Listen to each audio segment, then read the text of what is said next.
The landscape in Argentina today was absolutely spellbinding. Volcanic rocks providing a huge volcano and valley to drive through. The canyons, incredible place to be. Well, as we got to the refueling point at the end of the first part of the stage, it was Nasser Al-Attiyah who was just ahead. The best of the Volkswagens and the best car today. He's had a few difficulties in the opening days, especially with power on the car.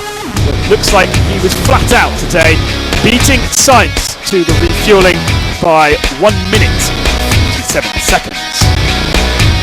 Sainz lost some time early on, I think due to navigational issues, and was 1 minute 40 behind Peter Hansel. He was able to score that time back.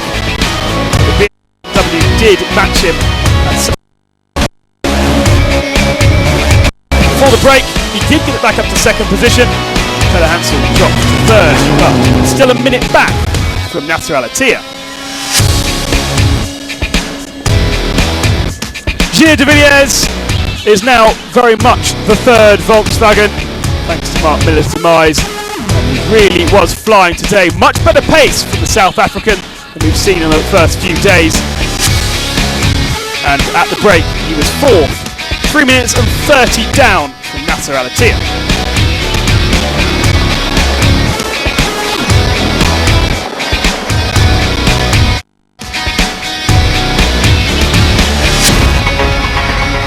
Mark Miller's crash yesterday didn't do too much damage to his Volkswagen, and he's back on the road once more, but now heavy, carrying all the spares for his teammates. Stefan Peter Hansel, again best of the BMWs, and for a moment was at the front of the stage, half a minute ahead of the Volkswagens at CP1. But as the Volkswagens began to gather pace, he started to drop back. 15 seconds behind Sainz at the break, although we've not yet finished the stage. With 100 kilometres to go, will he be able to fight back? We'll soon find out.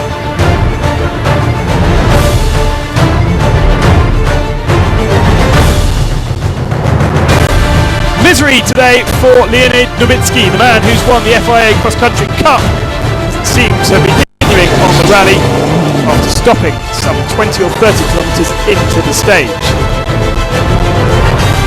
Christian Hollitz was 5th in the overall standings coming into the day, and yet again 5th on this stage, 2 minutes behind de Villiers.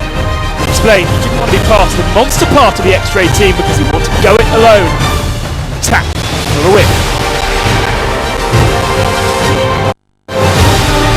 Orlando Terranova, the Argentinian, had navigational problems at an early stage. He lost 4.5 minutes.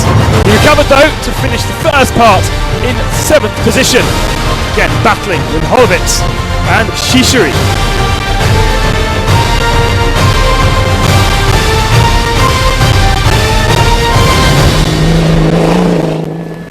Talking of the Mini, sadly it wasn't the Mini's fault that it was slow in the early part.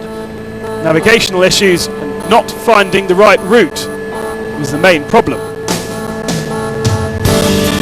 But Guerlain will be happy not to have had to get out of the Mini to fix it, and it's running at the same pace as Orlando Terranova later in the stage. Very encouraging, this new shape BMW. Guilherme Spinelli is still the best Mitsubishi X-Lancer. X-Works car, 9th at the break, 12 minutes down, and 8th overall in the rally.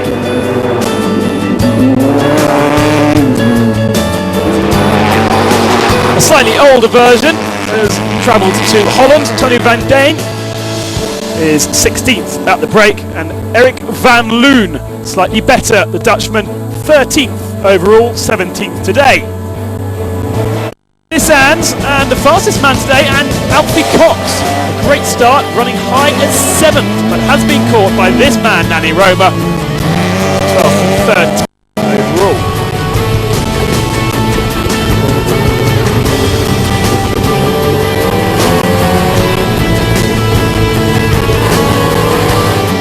Nice onboard shots of Nani there at work. And also another Nissan, Christian Lavier, still plugging on just behind 2 overdrive teammates.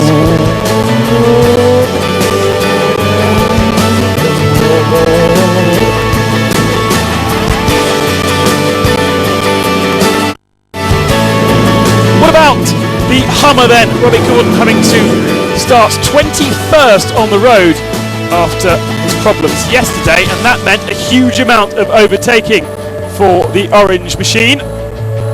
Most of the guys getting out of the way, but he has lost nearly 20 minutes today. No fault of his own or the cars, just simply in the wrong place at the wrong time. But it's not all joy out there on the stages. Juan Mel Silva digging his way out of a sandy part of the stage. He was the second McRae buggy going into the day. Surely he'll lose that position.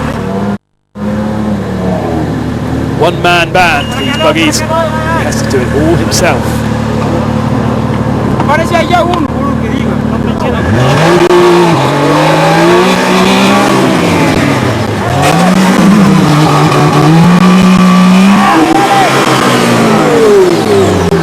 Very kind of the public to help him out. He's covered them in dust at the same time.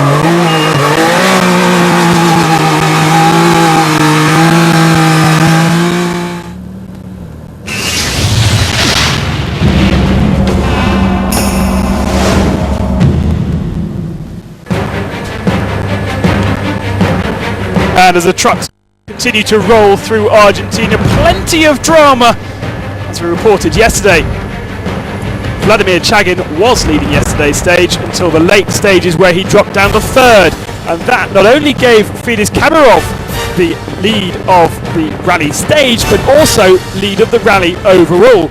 And yet again, he's defending his title very well today. 5 minutes down as they continue to finish the stage. Trucks, really a fantastic sight. Chagin is still leading the stage. So a great battle between the two Kamaz professionals. Chagin's 5 Dakar victories to Kamarov's 2.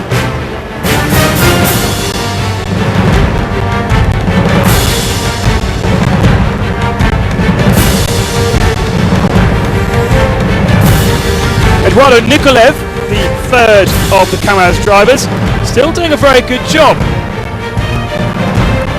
keeping the Kamaz 1, 2, 3 rolling through the Argentinian deserts. And Alice Lopez trying desperately to make Tatra part of the equation. He's second at the moment on this stage, some 5 minutes back. Czech driver with his own energy drink, desperate to get a victory like his Uncle Karol did many years ago.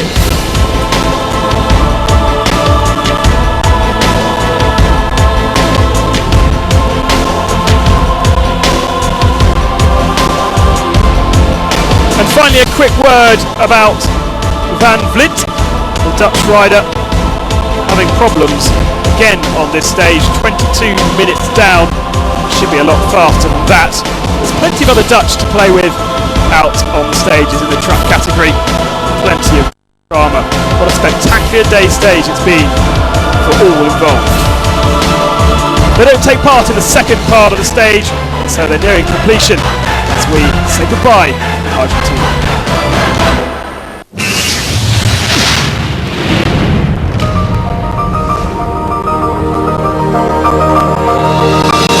From Jujuy, we leave by night towards the Chilean border and the famous Paso del Jama, which reaches 4,800 meters before descending back down into Chile.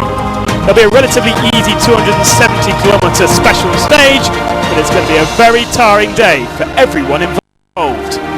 We'll finish the day in Calamar, one of the driest cities in the world.